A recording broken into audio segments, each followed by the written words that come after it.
Justin ట్రూడోకి దెబ్బ మీద దెబ్బ తగులుతూనే ఉంది. నిజానికి ఎవరినైతే ప్రసన్నం చేసుకోవడానికి భారత్‌తో కాలు దువ్వు కయ్యానికి తెరదీశాడో, అదే వ్యక్తి ఈరోజు అవిశ్వాస తీర్మానం పెట్టే పరిస్థితి వచ్చింది. జగ్మీత్ సింగ్ కోసం భారత్‌తో కాలు దువ్వాడు. నిజానికి జగ్మీత్ సింగ్ ఖలిస్తానీ వేర్పాటువాది. ఆ వేర్పాటువాది కోసం జస్టిన్ ట్రూడో అడ్డమైన దారులు తొక్కాడు. నో డెమోక్రటిక్ పార్టీ ఇప్పుడు ఆయనది, ఈ జగ్మీత్ సింగ్ది. ఆయన మద్దతుతోనే మరికొన్ని పార్టీల మద్దతుతో జస్టిన్ ట్రూడో అయితే ప్రధానమంత్రి అవ్వగలిగాడు.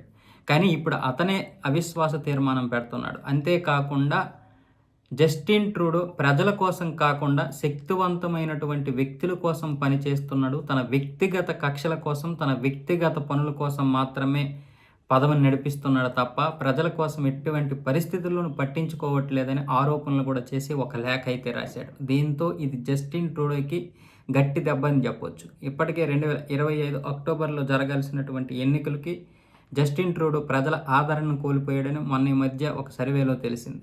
ఇప్పుడు గనక అవిశ్వాస తీర్మానం పెడితే ఎన్నికలు ముందే వచ్చే అవకాశాలు ఉన్నాయి. ఇప్పటికే కెనడాలో ఆర్థిక పరిస్థితులు దిగజారాయి. ముఖ్యంగా భారతదేశాన్ని ఉద్దేశించి అనేక విధాలుగా భారత విద్యార్థుల్ని ఇబ్బంది పెడుతున్నటువంటి జస్టిన్ ట్రూడో స్వదేశంలోనే సొంత పార్టీ లిబరల్ పార్టీలోనే వ్యతిరేకతనైతే కూడగట్టుకున్నాడు. ఇంతకుముందు కూడా లిబరల్ పార్టీకి చెందినటువంటి 24 సభ్యులైతే ఆయనకి వ్యతిరేకంగా ఆయన రాజీనామా చేయాలని సంతకాలు కూడా చేశారు. ఇలాంటి పరిస్థితుల్లో తనకి ఆప్తుడు, తన కోసం పనిచేసినటువంటి జగ్మీత్ సింగ్ ఇప్పుడు ఎదురు తిరిగి అవిశ్వాస తీర్మానం పెడతానంటున్నాడు.